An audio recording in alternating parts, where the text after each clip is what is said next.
Shalom saudara. Kalau beberapa hari yang lalu kita telah merayakan hari kenaikan Tuhan Yesus ke surga, Dia telah menyediakan tempat bagi kita. Bila pada pagi hari kita menaikkan ucapan syukur kita atas kasih-Nya yang sudah kita diberikan kepada kita, dan juga kita mau mengucap syukur atas setiap berkat-berkat yang sudah kita alami selama ini. Haleluya Yesus.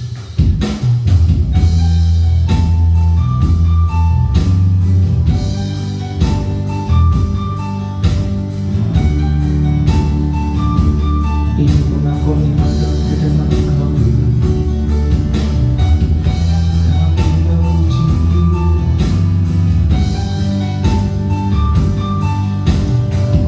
Mari sama-sama kita katakan Tuhan.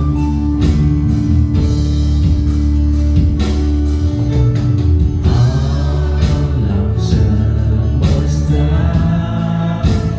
melukiskan kebesaran Tuhan, bumi dan surga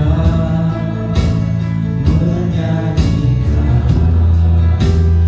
kemuliaan nama-Mu.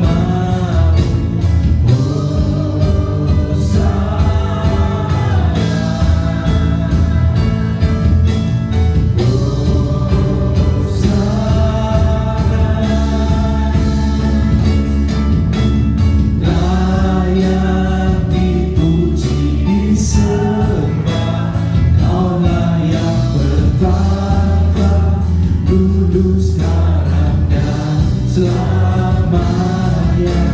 Raja atas segala raja, nama-Mu besar dan mulia. Semesta melukiskan kebesaran-Mu Tuhan.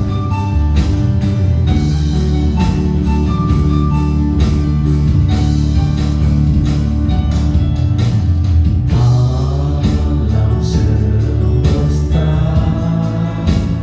melukiskan kebesaran Tuhan, bumi dan surga menyanyikan kemuliaan nama-Mu.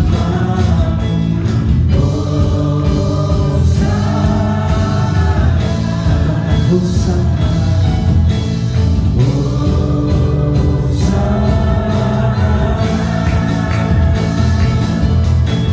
layak dipuji disembah, Kaulah yang bertata, dulu sekarang dan selamanya.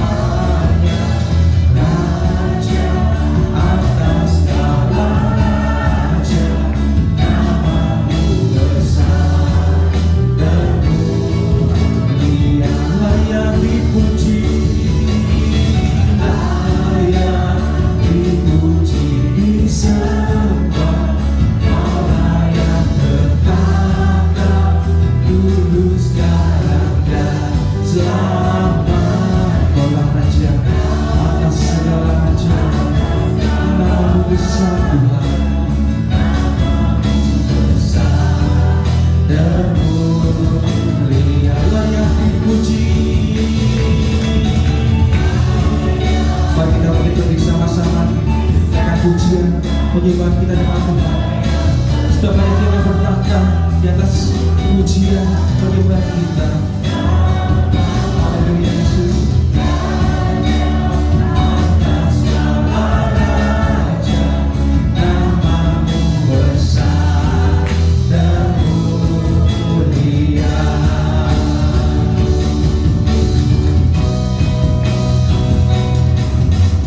Layak dipuji disembah, Kaulah yang bertata, dulu sekarang dan selamanya. Yesus. Raja atas segala raja, nama-Mu besar,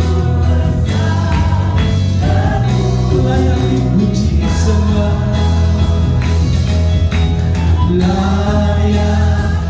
terpuji, disembah. Haleluya Yesus.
Dengan penuh kerinduan.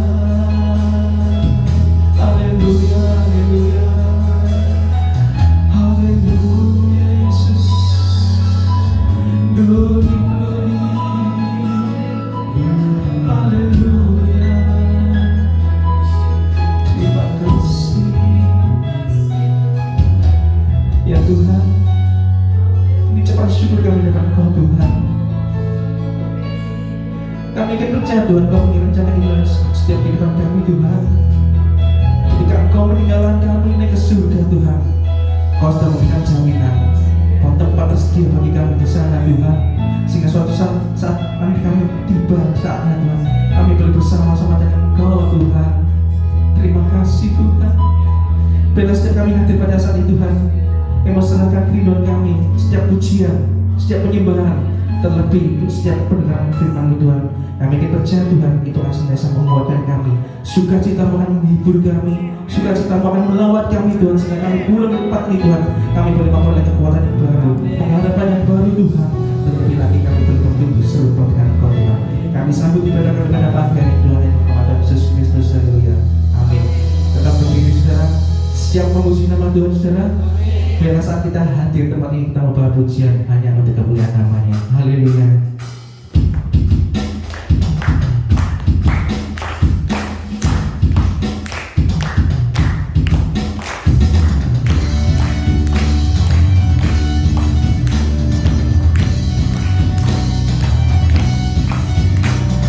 Kita menyatakan berpisah lebih bagus dengan cara yang kudus.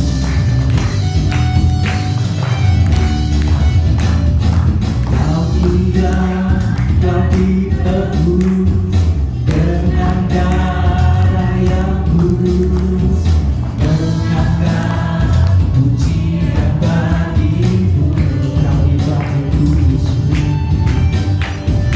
kami bagi kudusmu, sebagai bukti karyamu, nyatakan kau bersandar di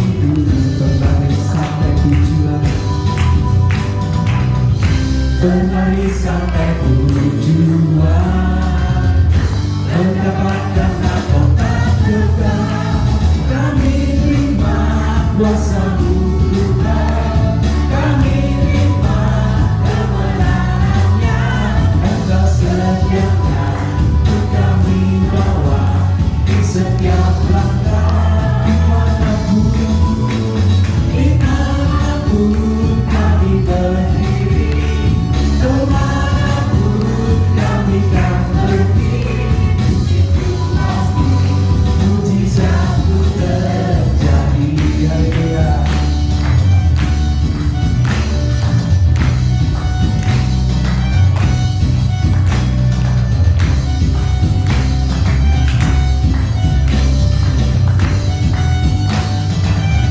Sama-sama kita kami yang lagi tebus dengan darah yang tulus, mengangkat pujian bagi-Mu.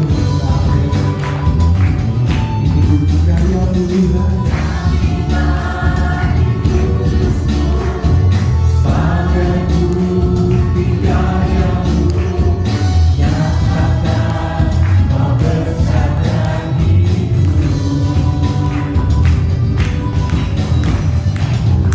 berlari sampai tujuan, mendapatkan mahkota kekal.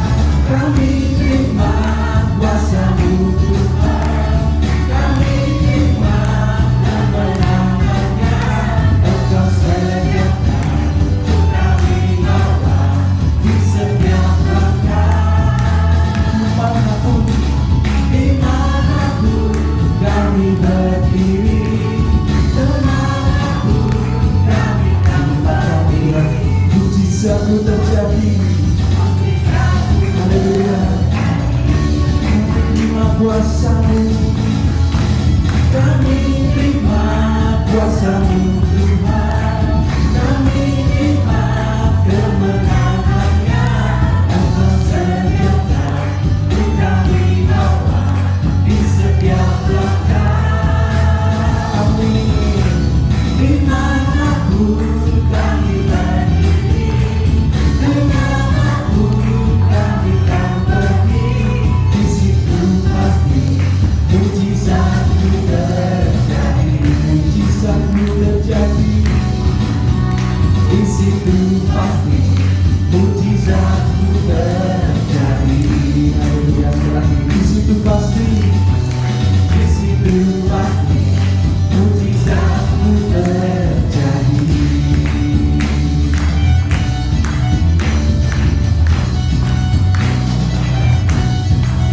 Haleluya. Dengan salah-salah Tuhan kita, kalau puas satu hatinya akan sejak kehidupan kita dimanapun kita berada, mujizat Tuhan pasti akan terjadi. Amin saudara.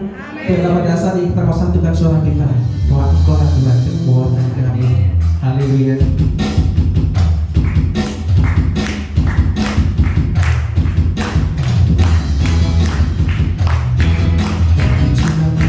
Tuhan, Kau buat untuk kemuliaan.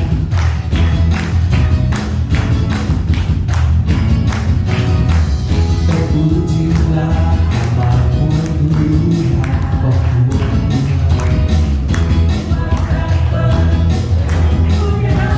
satu suara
raja yang penuh keagungan, ajarkan penuh keagungan. Satu hati kami nyatakan bahwa raja berkau hidup selama-lamanya.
Tuhan akan meminta bersama kita. Amin saudara. Kita tahu Tuhan akan meminta kita. Haleluya.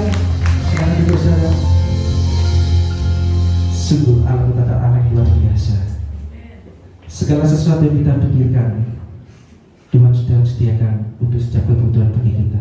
Biarlah pada pagi hari kita mau senangkan hati kita, Tuhan. Ini kami Tuhan. Bentuk kami Tuhan oleh firman-Mu Tuhan. Soalnya dengan firman-Mu, kami boleh memperoleh kekuatan yang baru. Haleluya.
Aku muliakan dan ku agungkan,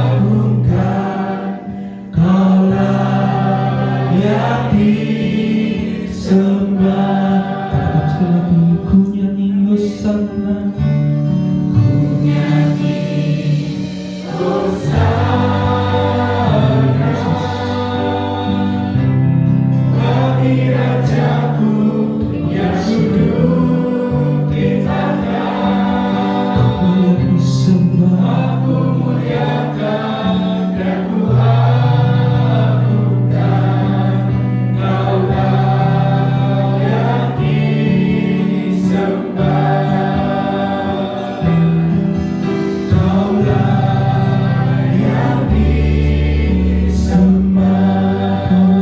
disembah. Kau layak disembah.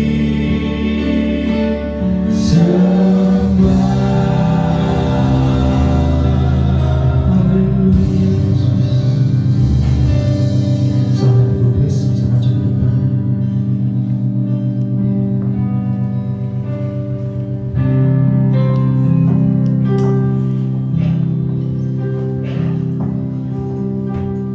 Terima kasih Tuhan. Cuma Engkau Tuhan yang layak disembah. Kami tinggikan, kami puji, kami muliakan Tuhan. Sebab kebaikan Tuhan, kemurahan Tuhan, kasih setia Tuhan tidak pernah habis dalam hidup kami. Kalau kami ada sampai hari ini, itu semata-mata hanya karena kebaikan Tuhan buat kami. Terima kasih Tuhan, kami masih diberi kesehatan, kekuatan, kemampuan untuk datang memuji, memuliakan Tuhan. Biarlah setiap pujian kami menjadi dupa yang berbau harum di hadapan Tuhan, menyenangkan hatimu, dan ketika hatimu disenangkan, Engkau membuka tingkap surga dan mencurahkan berkat atas hidup kami. Memberkati kami senantiasa Tuhan, dengan setiap pergumulan kami Tuhan memberi jawaban. Tuhan buka jalan, yang lemah dikuatkan, yang sakit disembuhkan, yang dalam pergumulan masalah diberi jalan keluar, yang dalam pencobaan diberi kemenangan. Di dalam nama Tuhan Yesus, berbicaralah melalui hamba-Mu, pakai dia, sembunyikan hamba-Mu di belakang salib-Mu supaya kemuliaan Tuhan ada dengan kami. Dan Tuhan Allah Roh Kudus ambil alih pemberitaan firman ini dari awal pertengahan hingga akhirnya.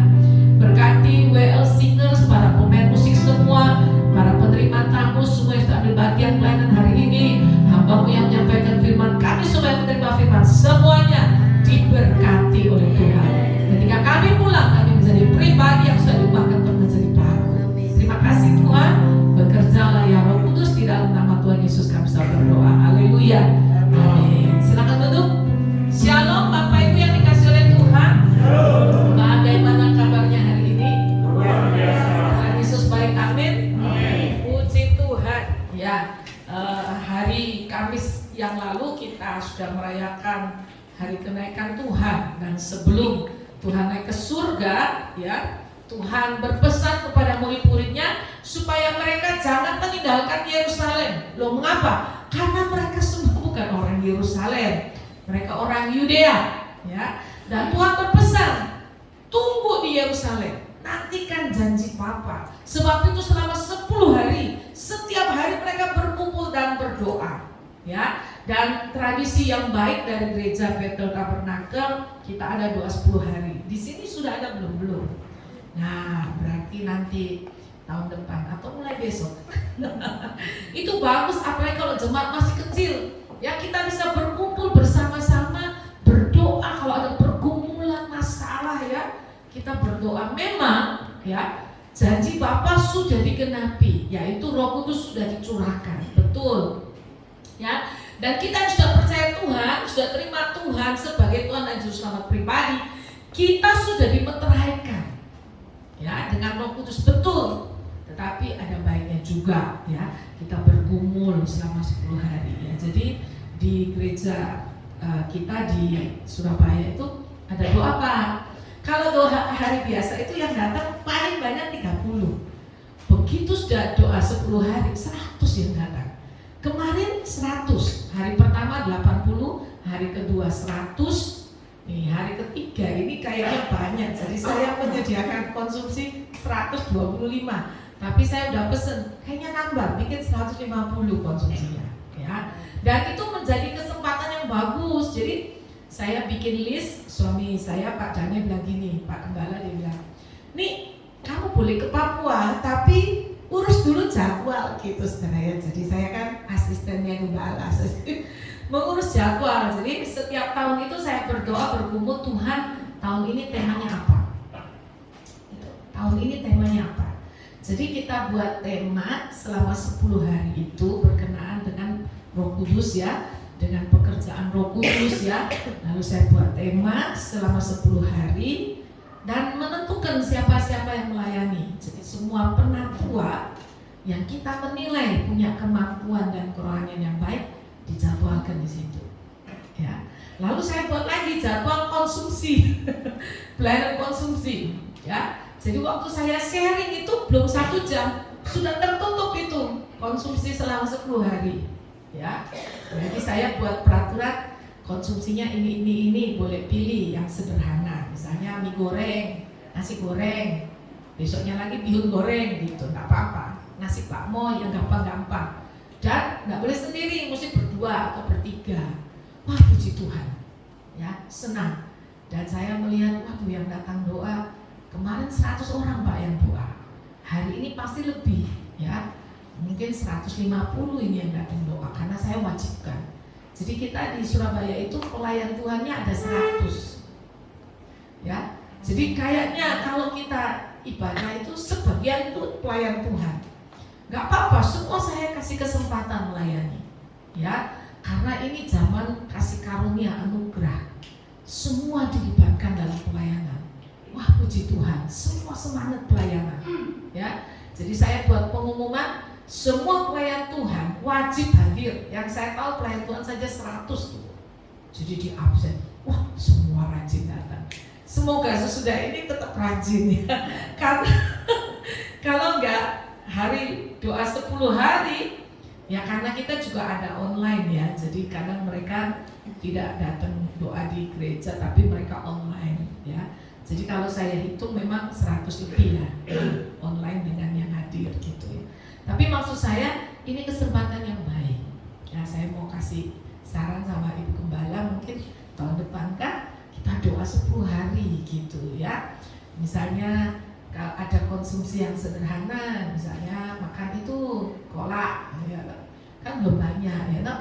Nah besok makan kacang hijau gitu ya. Nah itu menyenangkan. Ya, saya ingat waktu jemaat saya di Jogja masih kecil, itu saudara kita buat doa semalam suntuk, wah luar biasa. Cuma keliru buatnya. Kenapa? Kalau udah malam makan Pak, habis makan itu berat itu doa. Jadi harusnya doa semalam suntuk itu nggak pakai makan, paling minum kopi, ya toh. Tapi jemaat sangat bersemangat doa semalam suntuk bawa makanan. Waduh, ya terus makannya jam 12. Waduh, habis makan itu berat itu ya toh.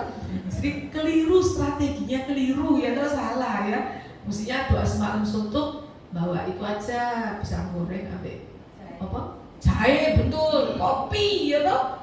Iya keliru Pak, iya. Terus besok pagi baru makan enggak apa-apa ya. Ini enggak, makan jam 12. Mari makan itu berat sekali doa. Akhirnya kita jam 3 bubar gitu ya. Jadi ya semalam suntuk ya. Emang ya, puji Tuhan. Nah, hari ini saya mau bicara tentang hidup dipenuhi Roh Kudus. Ya, karena dalam 10 hari murid-murid Tuhan tinggal di Yerusalem menantikan janji Bapa yang katanya, ya, kamu akan dibaptis dengan Roh Kudus. Nah, itu. Ya, jadi mereka menjanjikan janji Bapa, menantikan janji Bapa. Nah, kita semua sudah menerima Roh Kudus dalam hidup kita. Kalau kita sudah percaya kepada Tuhan, sudah buka hati terima Tuhan. Tetapi kita perlu hidup kita dipenuhi oleh Roh Kudus. Ya, nah kita mau belajar ini. Siapa Roh Kudus? Kita lihat sedikit ya. Roh Kudus adalah pribadi ketiga dalam Tritunggal Allah. Ya, kita tetap percaya bahwa Allah itu Esa, tetapi Dia 3 pribadi. Saya pernah tanya, kenapa 3? Wah, dosen saya ini waktu itu orang Kristen, Arab, Palestina. Ya, saya ingat itu ya. Terus saya tanya, kenapa 3? Kenapa harus 3? Kenapa nggak 2? Kenapa nggak 4? Lalu dia menjawab, Alkitab menjelaskan kepada kita, memang Alkitab ini bukan buku doktrin, bukan. Tetapi kita bisa belajar ya dari Alkitab bahwa Allah itu Tritunggal, 3 pribadi. Bukan Allah 3, Allah kita Esa 1, tapi pribadinya 3.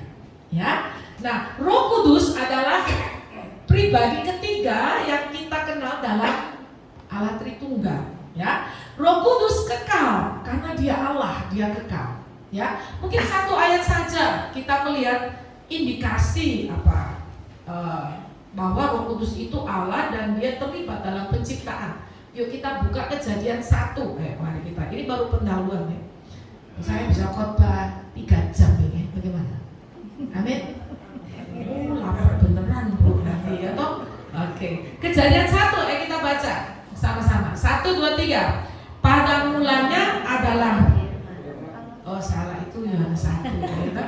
Kejadian 1 ayat 1. 1, 2, 3. Pada mulanya Allah menciptakan langit dan bumi. Bumi belum berbentuk dan kosong, gelap gulita menutupi samudera raya, dan Roh Allah melayang-layang di atas permukaan air. Ya, jadi ada Allah Bapa Elohim, lalu ada Roh Allah, ya. Lalu di situ dikatakan ayat 3, berfirmanlah Allah, jadilah terang, maka terang itu jadi. Jadi ada firman Allah. Ya. Kita belajar di situ ada Allah Bapa, Allah Elohim, lalu ada Roh Allah yang melayang-layang di atas permukaan air, dan ada firman Allah. Ya. Jadi sejak awal penciptaan Kejadian 1 sudah dijelaskan, sudah diperkenalkan. Memang tidak ditulis secara langsung bahwa Allah itu pribadinya tidak, tetapi kita bisa menyaksikan ya, karena orang Yahudi percaya akan Allah, tidak perlu mengenalkan ada Allah, nggak perlu ya, sebab dari awal mereka sudah kenal Elohim ya. Elohim itu bahasa Ibrani ya. Nah, kita pakai kata Allah karena pengaruh di Indonesia ya, dari bahasa Arab sebetulnya kata Allah itu pengaruh saudara. Tetapi maksudnya ialah pada mulanya Elohim, kata Elohim dan Allah itu sama pemahamannya, pengertiannya kalau di Timur Tengah ya. Cuma sekarang di Indonesia mulai banyak argumentasi yang baru. Oke, kita kembali lagi ya. Roh Allah atau Roh Kudus ya memiliki semua kualitas yang sama dengan Allah Bapa dan Yesus Kristus. Roh Kudus diutus oleh Yesus turun dan diam di dalam kehidupan setiap orang percaya. Kita lihat Efesus 1 ayat 13. Nah, semua orang yang percaya kepadanya itu dimeteraikan dengan Roh Kudus. Nah, ini penting. Ini pelajaran doktrinal memang ya, tetapi penting saudara. Kalau di Surabaya di Jalan Nias saudara, setiap ibadah kita memperkatakan pengakuan iman rasuli. Wah, ya, mungkin ada yang berkata, loh ini kok kayak gereja Protestan. Bukan, itu pengakuan iman rasuli kita. Dan setahu saya di ADART ada ya pengakuan iman rasuli ya Pak ya. Kan Pak Il dulu yang merancang, loh. Ada ya Pak ya? Iya. Dan itu harusnya nggak cuma pendeta hafal, jemaat juga mesti hafal. Ya. Cuma di GPT ini pendeta aja nggak hafal, apalagi jemaat. Gitu. Harusnya pendeta hafal, jemaat juga hafal. Ya, isi pengakuan iman rasul itu apa? Aku percaya kepada Allah Bapa yang Maha Kuasa, Khalik langit dan bumi, dan 2, kepada Yesus Kristus putranya yang tunggal Tuhan kita, yang dikandung dari Roh Kudus, lahir dari anak darah Maria, yang menderita sengsara di bawah pemerintahan Pontius Pilatus, disalibkan, mati dan dikuburkan, turun ke dalam kerajaan maut, pada hari ketiga bangkit pula dari antara orang mati, naik ke surga, duduk di sebelah kanan Allah Bapa, dan dari sana dia akan datang kembali untuk menghakimi orang yang hidup dan yang mati. Yang ketiga, aku percaya kepada Roh Kudus, gereja yang kudus dan am, persekutuan orang kudus, pengampunan dosa, kebangkitan tubuh dan hidup yang kekal. Oh, itu doktrin kita itu. Ya. Jadi itu harus terus dikumandangkan supaya apa? Supaya jemaat itu dibentengi kalau ada ajaran-ajaran sesat, ajaran-ajaran palsu, jemaat itu sudah dibentengi. Ya, karena itu penting ya. Ayo kita lihat Efesus 1 ayat 13. Ya, kita baca sama-sama ya. 1, 2, 3. Di dalam Dia kamu juga, karena kamu telah mendengar firman kebenaran, yaitu Injil keselamatanmu. Di dalam Dia kamu juga ketika kamu percaya dimeteraikan dengan Roh Kudus yang dijanjikannya itu. Ya. Jadi waktu kita percaya, kita dimeteraikan dengan Roh Kudus. Nah, karya Roh Kudus dalam dunia ini di dalam Yohanes 16 ayat 8 sampai 11 ya. Ayat 8 dikatakan, dan kalau Ia datang, yaitu Roh Kudus, Ia akan menginsafkan dunia akan dosa, kebenaran dan penghakiman. Ini kata-kata Tuhan Yesus, bahwa Dia akan naik kepada Bapa dan Dia akan mengutus Roh Kudus.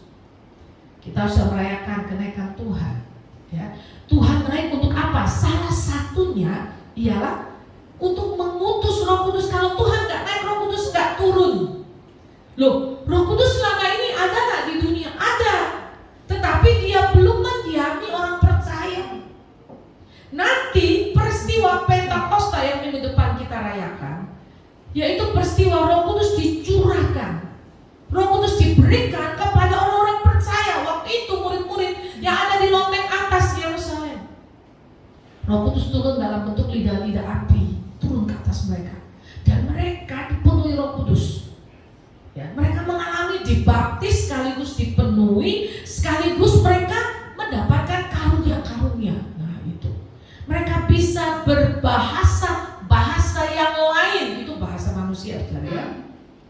Nah ini menarik memang ya. Kalau saudara belajar di Alkitab, saudara, ya, nggak ada kata karunia bahasa roh, itu nggak ada, saudara. Yang ada cuma karunia bahasa yang dimengerti oleh manusia. Saya juga bingung itu. LAI kasih kata roh itu dari mana itu? Mungkin saya mesti tanya ini kepada Bapak Pendeta Daud Hadi Susilo. Kan dia LAI ya. Kok Pak Daud itu LAI bisa kasih kata roh itu dari mana itu? Karena dalam teks asli tidak pernah ada kata roh.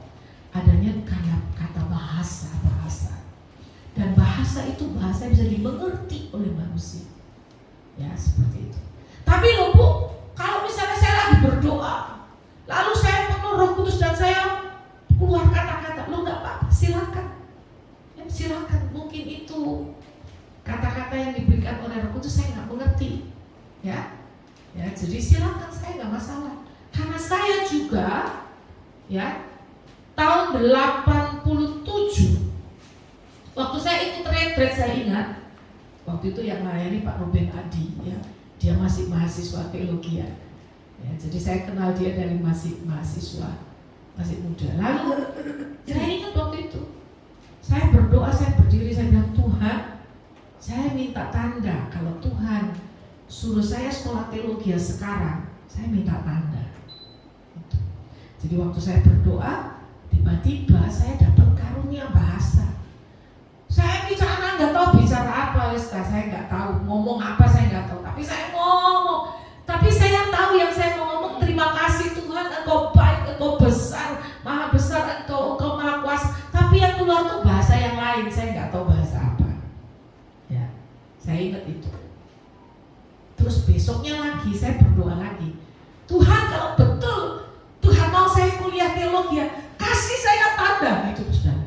Loh, saya bahasa lagi, saudara. Besoknya lagi saya minta lagi, terus nggak dikasih. Mungkin Tuhan pikir koniki main-main tahu, wes dikasih terus jaluk tanda terus gitu loh, saudara. Itu artinya apa? Mokok gini jaluk terus tanda gitu, saudara ya. Jadi saya juga pernah alami bahasa-bahasa yang lain itu, saudara. Jadi saya tidak mau menghakimi, saudara. Saudara bisa berbahasa apa silakan, tapi itu bahasa yang diberikan oleh Roh Kudus, itu bahasa manusia. Ya, loh Bu, kalau saya berdoa, terus waktu berdoa tiba-tiba saya nangis, terus saya berdoa, silakan, saya nggak apa-apa, saya nggak terganggu. Kalau ada orang berdoa seperti itu sebelah saya nggak terganggu, nggak apa-apa. Tapi kalau dia sudah mencak-mencak rame, ribut-ribut, nah itu saya terganggu. Saya akan bilang, coba ini dibawa ke kamar dilayani. Ya mengapa? Karena ini sudah mengganggu. Ingat ya, karunia Nabi tunduk kepada Nabi. Ya, jadi biarpun orang punya karunia yang luar biasa, harus belajar tunduk kepada pemimpin gitu. Ya, makanya Paulus berkata dalam 1 Korintus 14, karunia-karunia boleh dipakai, tetapi harus dengan tertib. Yang kedua, karunia itu boleh dipakai untuk membangun. Ya, kalau misalnya ada yang punya karunia bahasa, ya, terus dia membangun dirinya sendiri, puji Tuhan. Ya, tapi kalau nggak membangun orang lain, di rumah aja dia pakai karunia itu maksudnya. Ya, kalau saya gini, boleh silakan, yuk berdoa, punya karunia bahasa silakan, tapi jangan ganggu saya. Itu yang pertama. Yang kedua, jangan maksa saya gitu. Ya, kalau banyak pendeta karismatik kan maksa sudah. Teman saya, dia sekolah di satu sekolah teologi karismatik, sudah. Terus nggak lulus kalau belum berbahasa roh katanya. Jadi dia digodok ngecek bahasa roh gitu. Terus karena dia nggak bisa, akhirnya dia berdoa Bapa kami, tapi pakai bahasa Batak. Pakai bahasa Batak, karena dia orang Batak. Jadi pendeta langsung puji Tuhan, teruskan. Tapi dia tahu ini bahasa Batak, ini bukan bahasa. Habis itu dia datang kepada saya, aduh saya merasa berdosa, saya bohongi Pak Pendeta. Soalnya kalau nggak gitu saya nggak lulus. Nah ini saudara, ini keliru ya. Jadi ini boleh kita punya pengalaman pribadi, tapi kalau itu nggak membangun yang lain, ya wis kita aja kan membangun diri kita, ya toh. Ada orang di gereja doa sedikit nangis, saya termasuk itu. Kalau sudah berlutut saya menangis dulu ya, nangis gitu.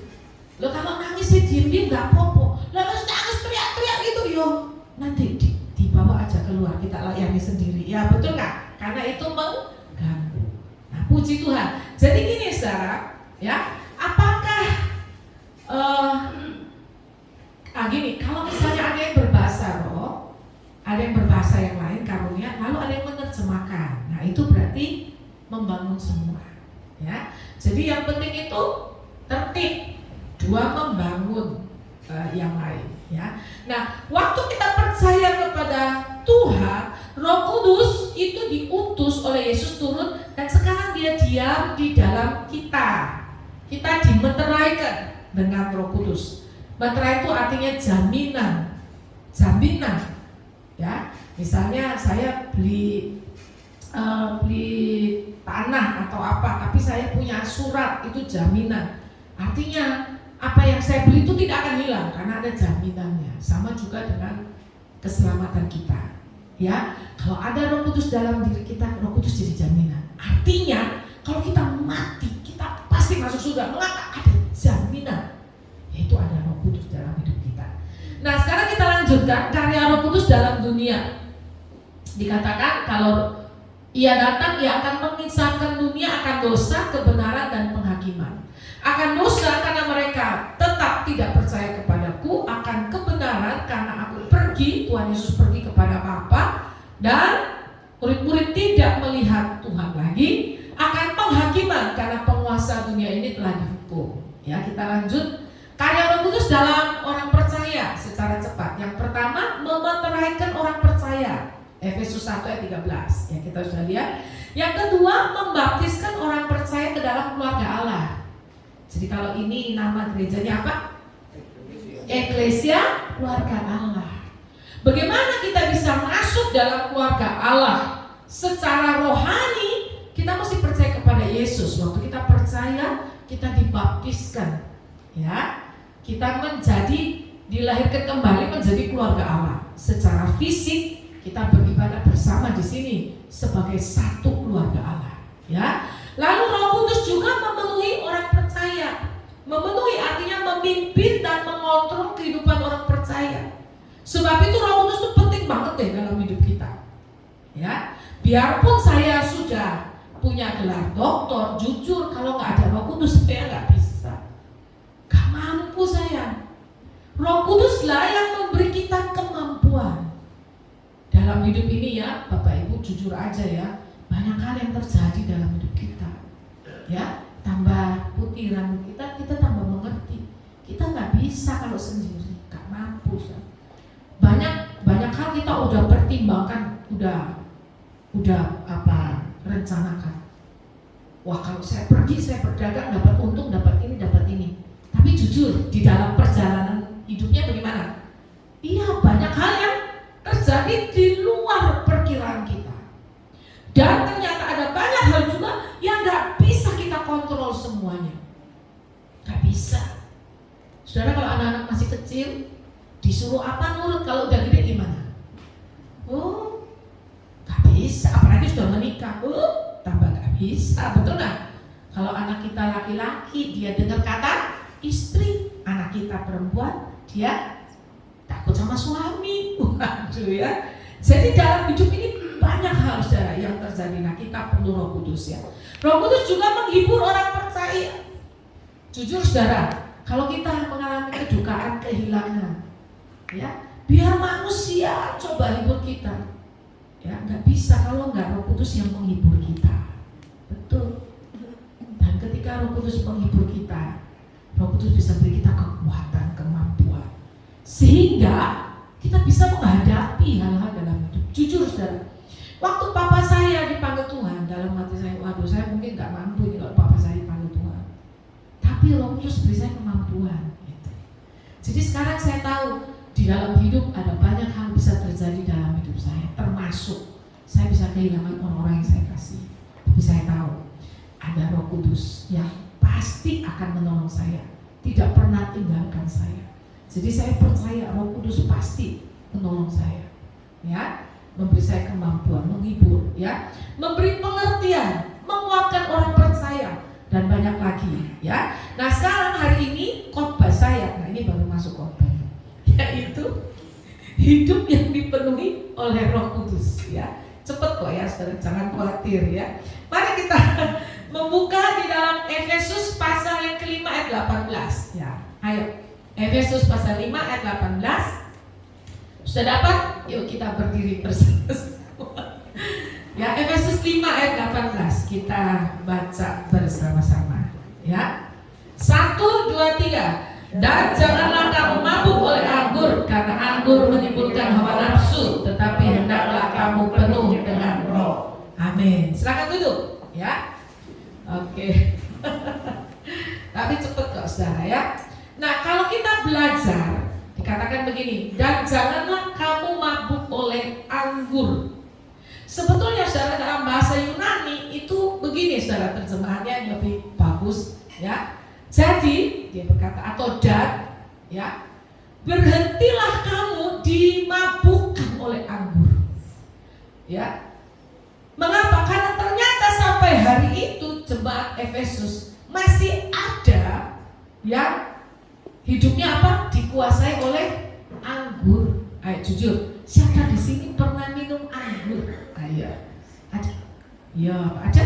Ayo jujur, nggak usah malu, saya aja angkat tangan. Saya pernah minum anggur. Pernah. Rasanya apa? Pahit. Ada yang manis kok ya, ada yang pahit. Ya. Waktu saya masih kecil, kita masih kecil diajar papa saya minum. Wah, papa saya memang bukan minum. Lalu kalau dia minum, anaknya dipanggil, dikasih minum. Ya, puji Tuhan semua sudah bertobat ya. Jadi saya juga pernah minum, pernah. Memang kalau minum anggur itu tidurnya enak sekali ya tak? Ya, tapi saya tidak pernah minum sampai mabuk. Kalau ke Israel saya pasti minum anggur kalau dingin. Ini nanti bulan depan saya mau ke Australia. Diberitahu musim dingin. Oh nggak apa-apa. Nanti kita beli anggur buah. Waduh ya lah. Jadi minum anggur hangat. Kalau sedikit, kalau banyak mabuk. Ya. Rupanya banyak dari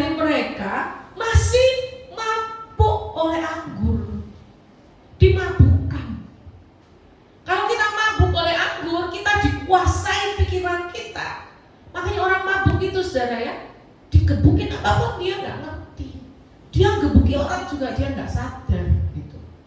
Ya kalau di Papua tuh banyak tuh orang naik motor tahu-tahu geletak di jalan, mabuk saudara. Dia tidur, dia geletak sepeda motor di sampingnya gitu.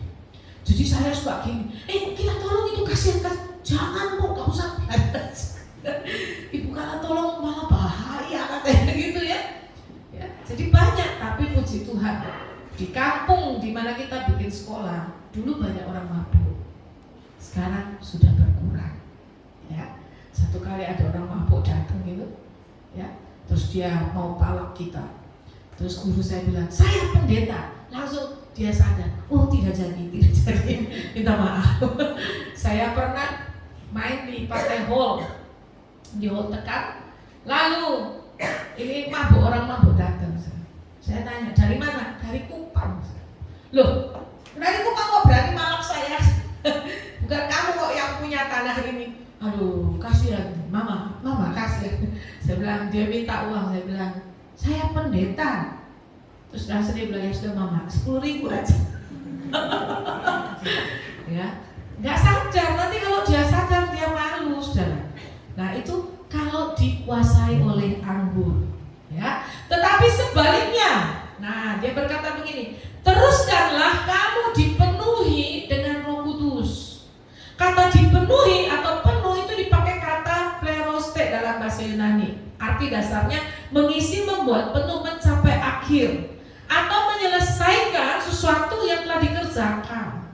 Ya, itu arti kata dasarnya. Nah, di dalam Kisah Para Rasul pasal 5 ayat 3, kata yang sama dipakai dengan arti dikontrol atau dikuasai. Misalnya dalam Efesus 5 ayat 18, ya. Kata dipenuhi, ya. Itu saudara, Petrus menegur kepada Ananias dan Safira.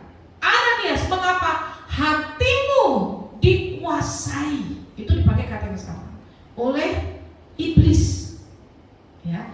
Jadi Ananias itu hatinya dikontrol, dikuasai oleh iblis, sehingga waktu dia pergi menjual hasil ladangnya, hasilnya itu dia bawa separuh kepada rasul, tapi dia ngomongnya semua gitu. Makanya Rasul Petrus berkata, loh, kalau kamu nggak jual itu ya punya kamu jual juga tetap punya kamu. Untuk apa kamu bohong gitu loh? Nipu, kamu bukan menipu manusia tetapi menipu Roh Kudus. Ya. Langsung Ananias mati. Gak lama Safira datang ditanya juga, sama, mati. Waduh. Ya, karena itu saudara hati-hati. Ya, kita kadang bisa menipu manusia, tidak bisa menipu Tuhan. Tapi memang sekarang zaman anugerah. Coba kalau terjadi seperti zamannya rasul-rasul, orang yang nipu mati, waduh gereja kita kosong ini ya. Kenapa? Karena bawa perpuluhan gak jujur, misalnya gitu ya. Ya, ayo kalau misalnya 1 juta perpuluhannya berapa, Bapak Ibu? 100. Dibawa nggak? Bawa. Puji Tuhan, bawa ya Bu. Ada kotak perpuluhan nggak? Ada. Sekarang kalau diberkati 10 juta perpuluhannya berapa? 1 juta, puji Tuhan. Dibawa nggak ke rumah Tuhan? Hah? Bawa, puji Tuhan. Wah, dapat berkat 100 juta. Perpuluhannya berapa? 10 juta. Dibawa nggak? Semua. Loh, dibawa semua. Luar biasa. Lalu dia dapat kantau besar. Untungnya 1 miliar. Waduh, karena dia setia dapat kantau untung 1 miliar. Perpuluhannya berapa Bapak Ibu? 100 juta. Ayo tak tanya, dibawa nggak ke rumah Tuhan? Hah? Ini Lena, ini pendeta aku ini 100 juta. Ayo jujur. Istrinya bilang, jangan pakas ya. Iya, tapi ojo semua, keenakan kok. Mulai dihitung-hitung, dibagi-bagi. Nah ini loh, ya kan? Untung ya, Roh Kudus itu cara bekerjanya nggak seperti zamannya rasul-rasul, nggak seperti zaman rasul-rasul dia langsung apa? Takut serangan jantung dia mati, betul nggak? wah gereja habis jemaat ya toh. Kecuali di Eka, amin. Eka semuanya mengasihi Tuhan, amin. Jujur, amin. Wah luar biasa. Membayangkan saudara, tapi untung ya cara Roh Kudus itu berbeda. Nah di situ dipakai kata ya hatimu dikuasai, artinya hatimu dipelero, dikuasai. Ya, nah dalam Efesus 5 ayat 18 dikatakan janganlah kamu mabuk oleh anggur. Anggur itu menguasai pikiran kita. Tetapi hendaklah ya sebaliknya kamu dikuasai, dikontrol oleh Roh Kudus. Ya, hendaklah kamu terus dipenuhi, dikuasai, dikontrol oleh Roh Kudus. Nah, Roh Kudus menjadi alat atau sarana orang percaya dipenuhi, dikontrol, dikuasai oleh Allah melalui Roh Kudus. Ya, orang percaya dipimpin oleh Allah melalui pekerjaan Roh Kudus dalam hidup mereka. Jadi saudara, kalau dalam hidup kita ada Roh Kudus, kita perlu peka dengan suara Roh Kudus. Nanti kita lihat bagaimana caranya, ya, supaya kita dipimpin, dikuasai oleh Roh Kudus. Mengapa kita perlu Roh Kudus dalam hidup kita? Karena saudara, kita masih hidup di dunia. Artinya kita masih ada di dalam apa ini? Daging. Betul nggak? Ya toh? Siapa di sini yang sudah tidak punya keinginan daging lagi? Coba angkat tangan. Siapa yang masih ada keinginan daging? Angkat tangan. Masih ada, betul nggak? Ya, contohnya apa? Contohnya apa? Kita masih suka emosi, betul nggak? Suka apa lagi? Tersinggung, betul. Apa lagi?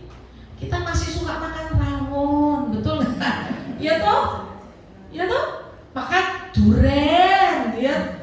Terus masih apa lagi? Jalan-jalan, betul, ya toh? Iya. Jujur, masih suka lihat yang bagus-bagus, ya toh? Matanya masih ada keinginan, betul ya?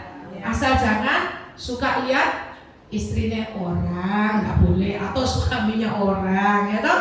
Ya tapi masih suka ke mall, lihat baju bagus. Nah itu semua keinginan daging. Keinginan daging itu sebetulnya daging ini bukan dosa. Tapi kalau keinginannya, kecenderungannya diikuti itu dosa. Ya, jadi lapar itu, kepengen makan rawon itu nggak dosa. Tapi lek sabun hari makan rawon, wes gerak kasih luar biasa. Padahal ada sakit apa? Asam urat, darah tinggi, kolesterol. Ah itu nggak bisa menguasai diri, nafsu itu ya. Nanti akibatnya jadi dosa. Nah, keinginan daging membawa kita kepada kematian dan kebinasan dalam daging. Sebab itu kita tidak boleh mengikuti. Bagaimana caranya? Perlu Roh Kudus.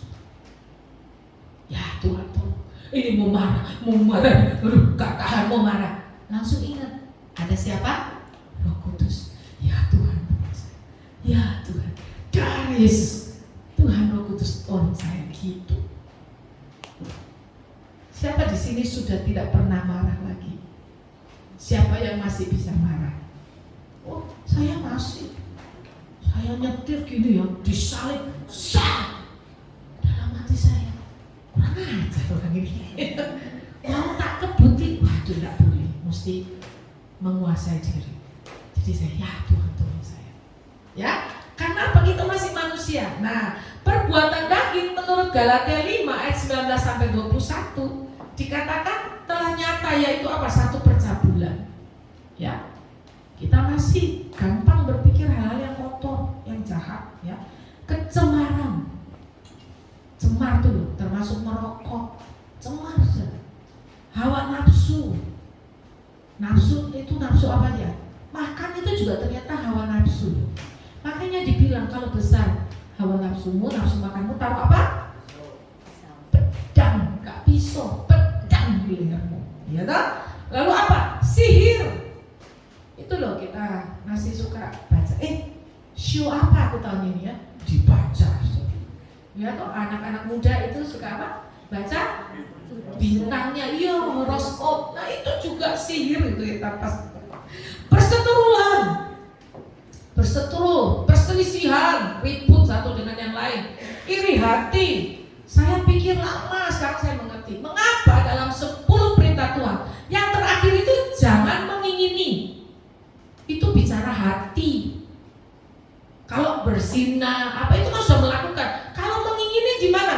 Di dalam, gak boleh kita tuh iri hati. Orang punya apa kita iri hati. Ini dosa yang banyak nggak kelihatan itu, iri hati. Lalu apa? Amarah, kepentingan diri sendiri, percideraan, roh pemecah, kedengkian, kemabukan, pesta pora dan sebagainya. Ya. Nah, hidup dipimpin Roh Kudus menghasilkan buah roh, yaitu kasih. Kasih. Mengapa kita perlu Roh Kudus? Karena apa? Kalau kita hidup dipimpin Roh Kudus menghasilkan buah roh, yaitu kasih. Nah, luar biasa ini ya. Yaitu dikatakan apa? Ya, tetapi buah roh ialah kasih. Nah, kasih itu dijabarkan sukacita, damai sejahtera, kesabaran, kemurahan, kebaikan, kelemah lembutan, penguasaan diri. Wah, luar biasa. Bayangkan kalau dalam hidup kita bersama ada kasih, ada sukacita. Masalah apapun kita menangis tapi sukacitanya tetap ada. Ada damai sejahtera. Dalam hidup ini banyak masalah pergumulan tapi ada damai sejahtera. Ya, banyak hal yang bikin kita emosi tapi kita bisa sabar kalau ada kasih. Kita bisa marah, ya, marah nggak dosa. Tapi marah yang berkepanjangan itu dosa. Marah yang ngomongin ngawur itu dosa. Ya, tetapi kalau ada kasih kita bisa sabar. Kasih menutupi banyak kesalahan. Tahu pasangannya salah, ya sudah, nggak usah dibicarakan, didoakan. Ya, itu orang punya kasih, diampuni. Ya, kemurahan, suka memberi, ada kebaikan hati, ada kesetiaan, ada kelemah lembutan dan penguasaan diri. Ya, saya pertama datang di Surabaya, saya kaget. Orang Surabaya itu kalau ngomong, orang Malang nggak ya Pak? Orang Malang nggak ya, betul ya? Oh, 11-12. Makanya ada arek Malang, arek Surabaya. Itu tidak boleh, saudara. Kalau ketemu pertandingan itu bola, itu tidak boleh ada penonton, betul ya? Betul ya? Lek ada penonton bahaya itu, betul kan? Ya toh? Sebab Arema dan arek Surabaya itu apa namanya? Bonek, iya. Kalau arek Malang itu Arema. Wah, pendukungnya Arema ambek bonek. Aduh, bodoh nekat. Itu aduh. Jadi kalau mereka tanding, kalau bisa di Jakarta, loh, memang nekat tinggi. Ya, naik kereta nggak bayar lagi. Rame-rame semua. Waduh, repot ya. Tapi dengar ya, kalau ada kasih, kita bisa berubah. Hati kita bisa berubah. Karena apa? Karena ada Roh Kudus dalam diri kita. Ya. Nah, hidup oleh Roh adalah hidup yang dipimpin oleh Roh Kudus. Barang siapa menjadi milik Kristus Yesus, ia telah menyalibkan daging dengan segala hawa nafsu dan keinginannya. Jikalau kita hidup oleh Roh, baiklah hidup kita juga dipimpin oleh Roh. Ya. Jadi kedagingan hawa nafsu ini disalibkan. Loh, bagaimana bisa? Jelas nggak bisa, sulit buat kita. Mengapa? Karena kita ini masih hidup dalam daging. Tapi kalau ada Roh Kudus kita bisa. Saya mau bersaksi, saya ini sudah banyak berubah karena ada Roh Kudus dalam hidup saya. Waduh, kalau saya ingat saya dulu kalau saya marah saya ajak orang berkelahi loh, saudara. Betul, saya pernah berkelahi di pasar, dikeroyok orang lagi. Saya salah masuk sekolah. Nama saya baru pindah dari Makassar. Saya dimasukin di sekolah SD Negeri 5 Muhammadiyah. Jadi di situ saya belajar mengaji. Auzubillahi minasyaitonirrajim. Bismillahirrahmanirrahim. Gitu, saudara. Udah gitu kan saya nggak ikut kalau mereka masuk di masjid. Cuma kan saya nggak. Saya duduk di depan gitu, saudara. Nah, satu sekolah ini cuma saya dan koko saya yang orang Tionghoa, orang Kristen gitu. Jadi ada teman saya yang baik, ada yang agak nakal. Sahabat ketemu saya gini, najis, Cino, makan babi. Terus saya diludahin gitu. Satu kali saya ini udah hilang batas kesabaran. Berkelahi secara kita di pasar. Waduh. Ada engkau-engkau yang jualan itu Chinese food, dia datang melerai, terus dia bilang saya, pergi pulang cepat sana. Gitu, terus saya pulang, saya ingat itu. Ya. Karena apa? Emosi saya juga digituin terus, saudara ya. Tapi luar biasa. Sekarang, kok saya dicelatu orang, dimarahi orang apa? Kok iso sabar ya? Kok iso menang aja gitu. Kok dijahati orang, kok saya tahu orang ini bisa nih tak balas, bisa nih. Ini habis ini kalau tak balas. Tapi saya bisa menang aja gitu loh. Kok bisa? Karena ada Roh Kudus. Dulu saudara, saya nggak peduli tetangga saya, nggak peduli saya. Sekarang kok peduli? Dulu saya orangnya nggak bisa makan sembarang, jujur aja. Kalau salaman sama orang langsung saya cuci tangan. Sehari bisa 20 kali saya cuci tangan. Nggak bisa makan sembarang, ke rumah orang dikasih apa pun nggak bisa. Tapi sekarang bisa. Di Papua itu bisa duduk makan apa? Pinang sama orang-orang Papua. Lo betul. Lo kok bisa? Karena ada Roh Kudus. Ya. Naik kendaraan umum, kumpul, waduh. Mereka bawa ayam, bawa babi, waduh. Ya, luar biasa. Tapi bisa karena ada Roh Kudus. Roh Kudus mengubahkan hidup kita. Nah, hasil dari dipenuhi Roh Kudus kan, yaitu Efesus pasal 5 sampai pasal 6. Ya, kita lihat di situ langsung aja yang pertama. Ya, nah kalau kita lihat di situ, janganlah kamu mabuk oleh anggur, ayat 18 ya. Karena anggur menimbulkan hawa nafsu, tetapi hendaklah kamu dipenuhi oleh Roh Kudus. Dan satu hasilnya, ya, sebetulnya ini terjadi ketika kita dipenuhi Roh Kudus. Ini terjadi, ya. Jadi ciri orang yang dipenuhi Roh Kudus itu apa sebetulnya? Kalau banyak pendeta-pendeta karismatik berkata, ciri orang dipenuhi Roh Kudus itu dia berbahasa roh. Tapi nggak ada di sini, ya. Di dalam Efesus ini nggak ada. Ya. Tidak dikatakan kalau kamu dipenuhi Roh Kudus kamu akan berbahasa roh, nggak ada. Tetapi ini yang terjadi ketika kita dipenuhi Roh Kudus. Yang pertama, kita berkata-kata seorang kepada yang lain dalam mazmur, kidung pujian dan nyanyian rohani. Jadi kalau kita sedang dipenuhi Roh Kudus, kita tahu kita suka memuji Tuhan, gitu. Ya. Jadi sebaliknya, kalau kita lagi ngomel-ngomel, ayo, itu sedang dipenuhi apa? Roh Kudus apa roh? Ya, jadi gampang. Kalau suami lihat istrinya sedang dipenuhi Roh Kudus atau tidak, gampang. Ya tak?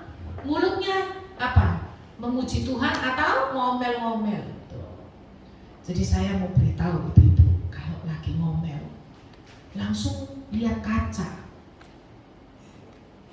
Nah itu loh, mukanya orang yang sedang dipenuhi oleh bukan Roh Kudus itu, ya. Nah, yang kedua, bernyanyi dan bersoraklah bagi Tuhan dengan segenap hati. Waktu kita dipenuhi Roh Kudus, kita bernyanyi memuji Tuhan, bersorak.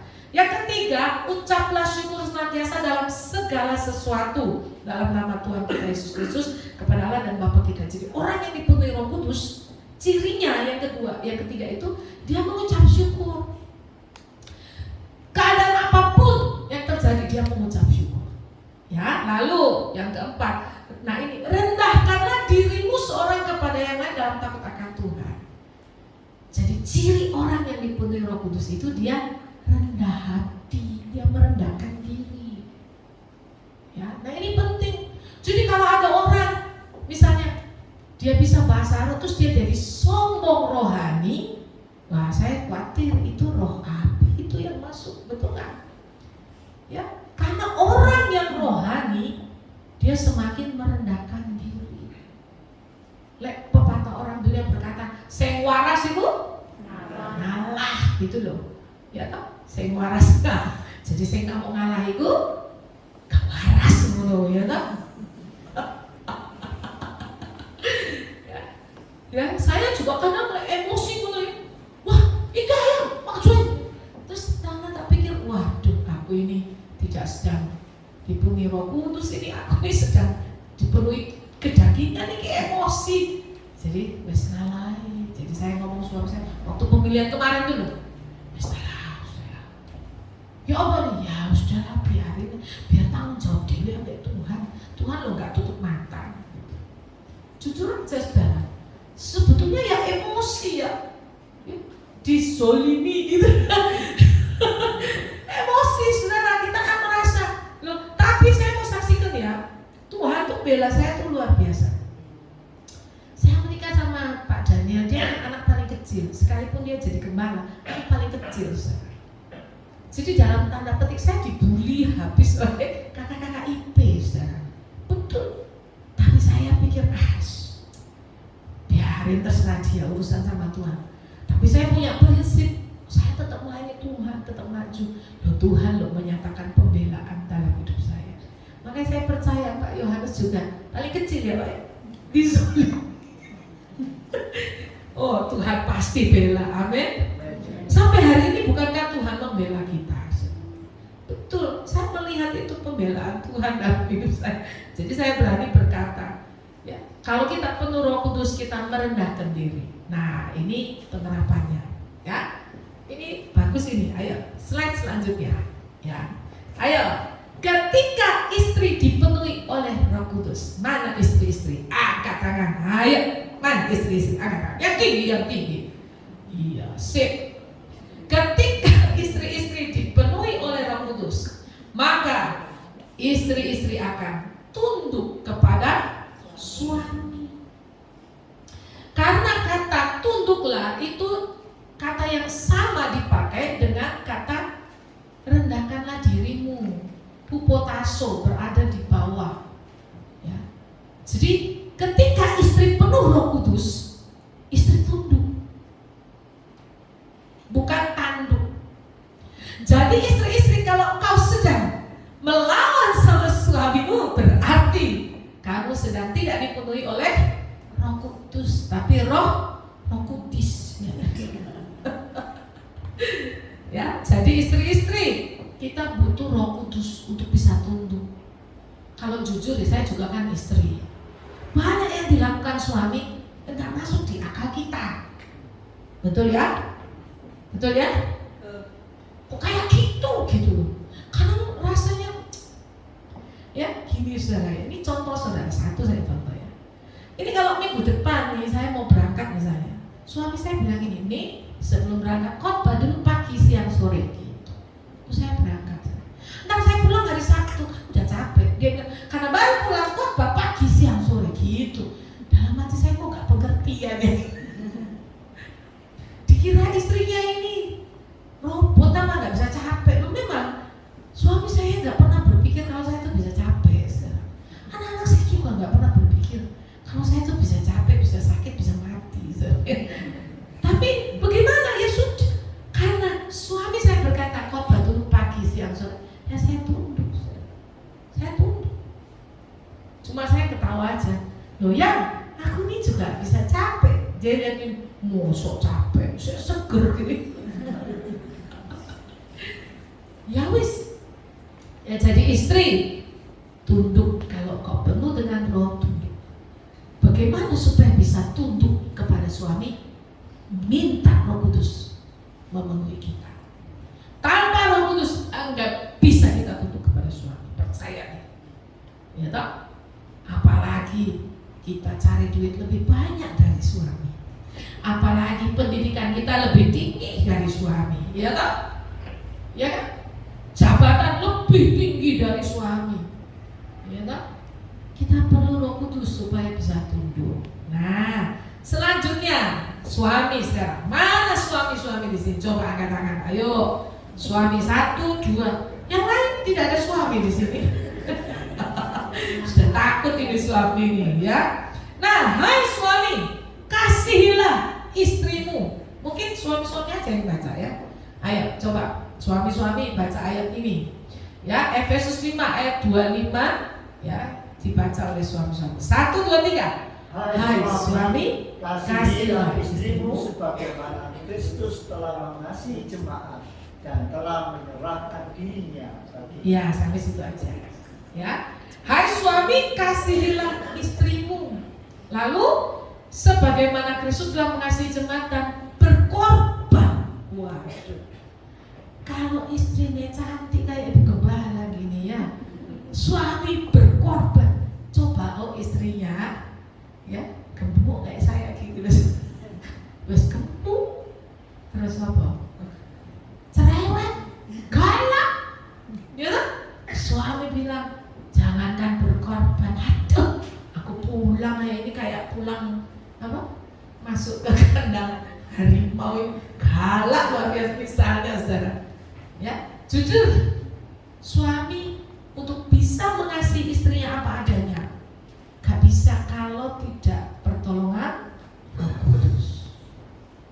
Suami hanya bisa mengasihi istrinya tanpa pamrih dengan kasih agape kalau dia dipenuhi oleh Roh Kudus. Dengan semua kelemahan istri-istri itu banyak kelemahan loh, saya akui. Ya, kelemahannya itu banyak. Ya toh? Ya. Dan waktu baru menikah, loh dia kok mau ya berkorban ya, makan satu piring berdua, so sweet gitu. Ya. Aku enggak punya uang, gak apa-apa, jalan kaki. Aku susah loh, aku enggak punya apa-apa selain hidupku. Wah gak apa-apa tuh dijawab so sweet. Nah kalau sudah kawin, istri itu jadi matre, betul? Ayo, bapak-bapak. Jadi dikit-dikit apa? Duit. Makanya ada pepatah apa? Ada uang apa? Disayang. Tidak ada uang apa? Ditenang. Tapi kecuali jemaat Eka, amin. Jemaat di Eka ini luar biasa. Tapi jujur saudara, istri-istri itu punya banyak kelemahan. Belum tahu apa-apa ngomong nyerocos. Ya toh, habis itu keliru misalnya ya toh, gampang emosi, gampang marah ya. Ya kecuali ibu gembala, gembala kita ini luar biasa, salut saya mesti belajar ya toh? Nah suami butuh Roh Kudus, dipenuhi Roh Kudus ya. Nah sekarang yang selanjutnya kita hampir selesai ya. Ketika orang tua dipenuhi ya, ketika orang tua dan anak dipenuhi Roh Kudus, apa yang terjadi? Anak-anak bisa mentaati orang tua. Jujur ya, anak zaman sekarang tuh lebih pintar dari orang tuanya, betul ya? Lebih pintar, betul ya. Anak saya masih kecil dulu ya, si Kevin itu masih kecil. Saya ajarin, dia bilang salah mah. Guruku yang betul, tuh saya bilang, Pin, gurumu sama mama lebih pintar. Waktu dia SMA gak denger kalau saya ngomong, gak percaya. Satu ketika gurunya dua jadi murid saya di sekolah teologi. Lalu dia baru tahu, karena gurunya waktu izin keluar dari kelas saya, gurunya bilang gini, Bu, saya minta izin ada acara. Kevin juga ada kok, tadi Kevin ketemu sama saya. Saya kasih tahu, Vin, ngomong yo mamamu ya, izin bapak ini sama ibu ini izin ya, karena ada acara ini kan kamu juga jadi saksi gitu. Terus saya pulang, Kevin baru ngomong gini, Ma, ternyata guruku itu mahasiswanya mama ya gitu. Saya bilang, iya Vin, mamamu ini gak bodoh kok ya, mamamu ini jelek-jelek kok jadi dosen. Baru dia sedikit menghargai saya. Nah ini dia lagi bikin tesis. Dari tahun lalu tak bilang, Pin, mana tesismu? Sini loh, mama lihat, mama bantu. Nggak usah, aku bisa, gitu saja. Lah deadline-nya tinggal tanggal 25, bayangkan. Baru bab 3 selesai, mau bab 4. Itu pun bab 1, 2, 3 itu. Saya buka laptop bantu dia. Saya lembur, dia kok tidur. Sekarang baru dia mengakui, iya aku gak dibantu mama, gak mari tesisku gitu saudara. Saya bilang, Pin, kamu pasti ditanya ini gitu. Enggak gitu, loh mama ini pengujinya, jadi mama tahu. Cuma sekarang mama ini sudah pindah, home base saya pindah ke Jogja saudara. Jadi mama tahu, Pin, kamu pasti ditanya apa, dosen ini nanya, mama tuh sudah tahu, saya bilang gitu ya. Oh mama lo yang bimbing semua kok, yang uji. Oh baru saya, sudah mepet ini baru dia bilang, iya aku perlu mama gitu saya. Lalu saya kan nak capek habis bersih-bersih, saya duduk itu, terus dia masukin, lo mama mau gak ngerjain tesis saya? Lo ini sopo sing kuliah. Saudara maaf ya, orang tua zaman now kalau nggak penuh Roh Kudus, gak iso kita menghadapi anak kita. Wes salah, ya toh? Betul ya? Waduh, anak-anak sekarang pinter-pinter, anak cili-cili, pinter. Betul nggak? Kita kalau nggak punya Roh Kudus, gak minta Tuhan tolong, gak bisa. Sama anak-anak zaman sekarang juga, kalau nggak penuh Roh Kudus, gak bisa mentaati orang tua, gak bisa menghormati orang tua. Betul. Untuk bisa dia sadar, orang tuaku ini loh aku perlu, orang tuaku ini loh luar biasa. Bayangkan saudara, orang tuamu membesarkan engkau tanpa Google. Ngerti? Ngerti? Ngerti nggak? Mana anak muda? Coba angkat tangan. Anak muda mana? Anak-anak coba angkat tangan. Tanpa Google Scholar, tanpa Google, Mbak Google belum. Iya. Kalau kalian kan apa-apa, Google. Oke Google, hello Google. Oke Google, ya. Hey Siri, anak saya yang perempuan. Hey Siri, apa aja dia tanya Siri. Zaman dulu kita itu anak sakit mesti dikasih obat apa, kita nggak tanya Google. Betul ya, betul ya Pak ya. Kita berkumpul berdoa, buktinya kalian gemuk-gemuk ya toh, ya toh, gemuk ya toh, sehat ya toh. Coba kalian ini anak-anak, diambil aja HP-nya satu hari, kalian langsung kayak anak yang bodoh tengah temu ngapain yuk, gak iso apa-apa ya, betul nggak? Ya toh? Coba sekali-sekali kita jangan berikan pulsa datanya, rasa kok, ya toh? Rasa apa dia? Tapi papa mamamu ini membesarkan kalian tanpa Google, tanpa internet, tanpa kuota, betul nggak? Tapi kalian bisa sekolah. Loh, anak-anak untuk menyadari itu butuh Roh Kudus. Belajar rendah hati, biar memang mamamu enggak sekolah tinggi, ngomong keliru-keliru, salah-salah. Tapi luar biasa, firman Tuhan mengajarkan kalau anak-anak menghormati, taat kepada orang tua. Umur panjang di tangan kanan, berkat melimpah di tangan kiri. Oh, saya sudah alami. Ya, umur saya panjang, saya tahu umur saya panjang. Ya, cuma kadang saya rasa udah capek juga. Ya Pak ya, tangan kiri berkat melimpah. Ya, saya tahu papa mama saya dulu sangat sayang saya, mama saya berdoa buat saya ya. Jadi kita orang tua anak kita butuh Roh Kudus ya. Nah, ketika seorang hamba, kita nih kerja nih. Kita kerja ya. Siapa di sini yang kerja? Ayo, yang kerja. Katakan ini yang kerja. Itu kalau nggak ada Roh Kudus yang tolong kita nggak bisa taat kepada Tuhan kita. Ya, nggak bisa. Kita butuh Roh Kudus. Gini, ya Tuhan tolong saya. Ya, tolong saya mesti bikin apa nih?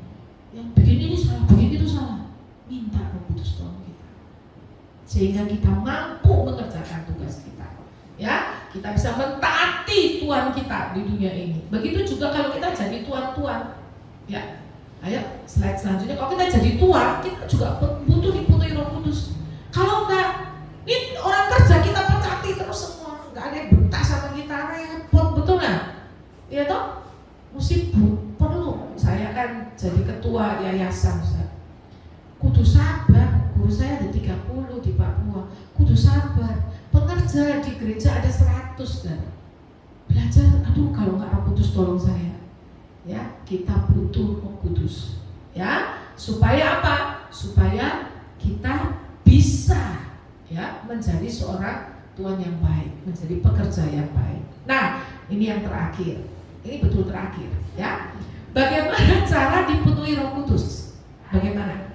Ya, satu, menyerahkan seluruh aspek hidup kita dipimpin oleh Roh Kudus. Pikiran, ya Tuhan, ambil alih pikiran saya. Ada pikiran kotor, pikiran jelek, pikiran jahat misalnya ya, pikiran mengkhawatirkan, tolak dalam nama Yesus. Ya, mari Roh Kudus penuhi pikiran saya. Ya, perasaan. Ayo, saya tanya, kalau kita dihina orang sakit hati nggak?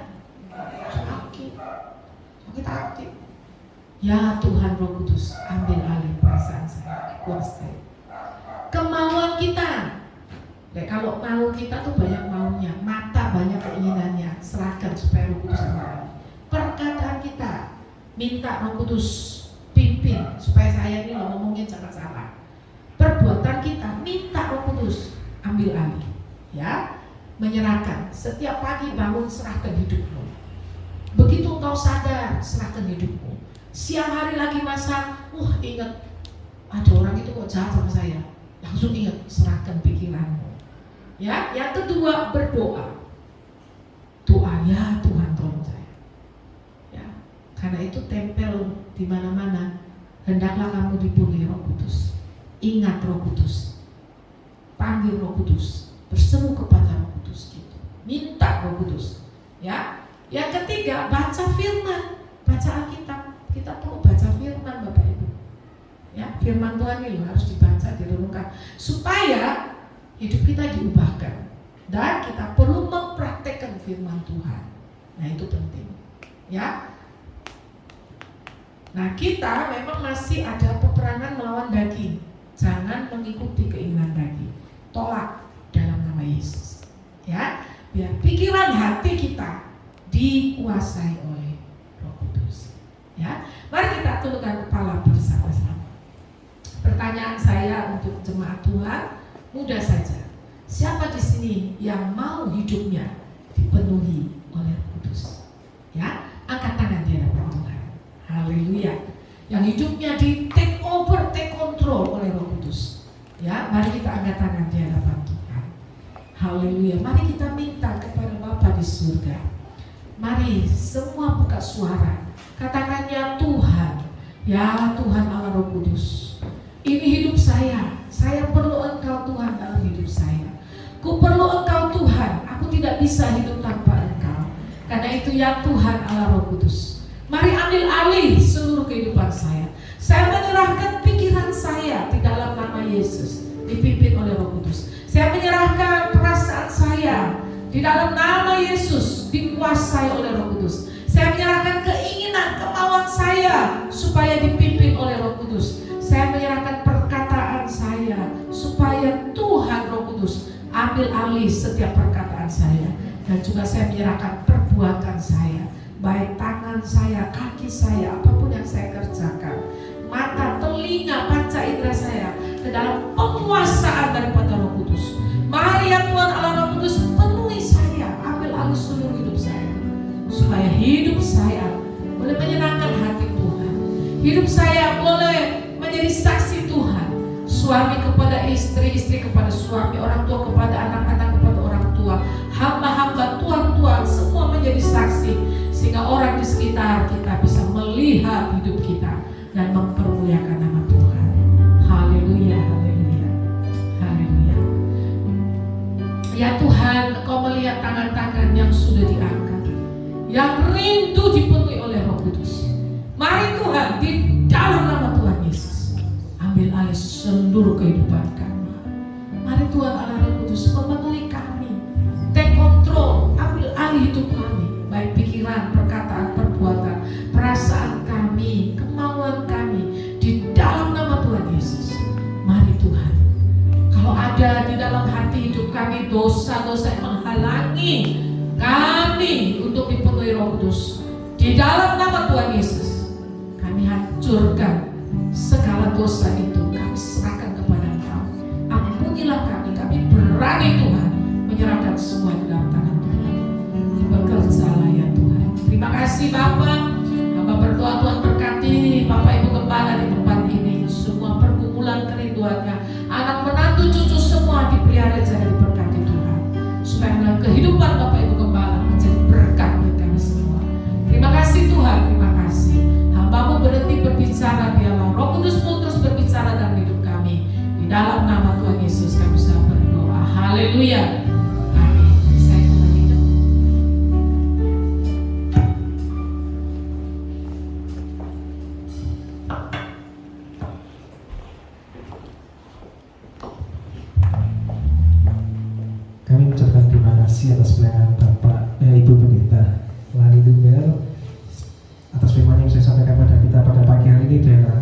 Firman Tuhan berita berbicara pada kita, menuntut kita untuk bertumbuh serupa dengan Tuhan Yesus.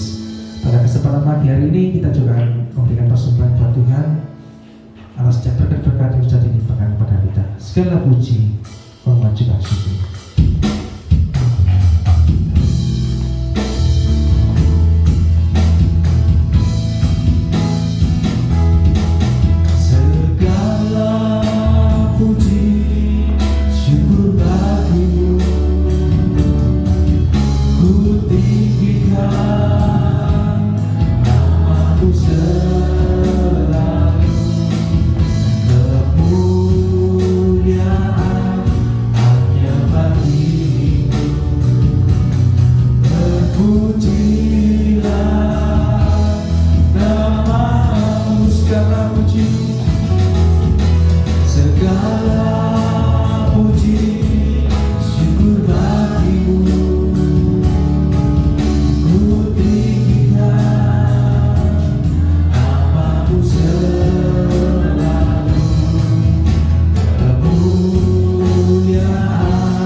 Hambamu sudah berhenti berbicara, tetapi Roh Kudus akan terus berbicara dalam hidup kami, menyadarkan, menginsyafkan kami akan segala dosa, akan segala perbuatan-perbuatan daging yang masih bercokol dalam hidup kami. Dan kami mau tunduk, kami mau taat Tuhan, mempraktekkan firman Tuhan. Bukan hanya sekedar kami pahami, tetapi boleh kami lakukan di dalam kehidupan kami. Kami mohon Tuhan, anugerah kemurahan Tuhan. Kehidupan kami yang lama yang penuh dengan dosa dan kelemahan ini, kami serahkan ke dalam tangan Tuhan yang penuh kuasa. Engkau terus bekerja, Engkau berkarya dalam hidup kami. Engkau mengubah kami menjadi ciptaan yang baru di dalam Tuhan. Engkau memberkati hamba-Mu di Pelani. Engkau pakai dia Tuhan, dimanapun Tuhan percayakan pelayanan, baik di Papua, baik di Surabaya, maupun sebagai dosen sekolah-sekolah teologi. Kiranya Tuhan juga akan memperlengkapi dengan kuasa-Mu Tuhan, supaya hidupnya boleh menjadi berkat dimanapun dia berada. Anak-anak-Mu yang sudah hadir pada pagi hari ini, maupun jemaat Tuhan yang mengikuti ibadah secara online, kiranya Tuhan juga akan memberkati hidup mereka satu demi satu. Tidak ada satu pun yang terluputkan. Biarlah nama Tuhan terus dipermuliakan dan ditinggikan dalam hidup kami. Jadikan kami alat-Mu. Roh Kudus memperlengkapi kami sehingga menjadi saksi-saksi Kristus dimanapun kami berada. Terima kasih Tuhan. Terima kasih Roh Kudus. Mari saudara kita angkat kedua tangan kita di hadapan Tuhan. Kiranya berkat dari Allah Bapa Surgawi menyertai engkau. Kasih karunia dari Tuhan kita Yesus Kristus yang sudah mati dan bangkit dan sudah naik ke surga, Roh Kudus yang sudah dicurahkan di tengah-tengah kita, yang akan menguatkan hidupmu, menghibur engkau, memberikan pengertian yang baru. Pulanglah dan jadilah saksi-saksi Kristus dimanapun kau berada. Jadilah berkat dan penuhilah bumi ini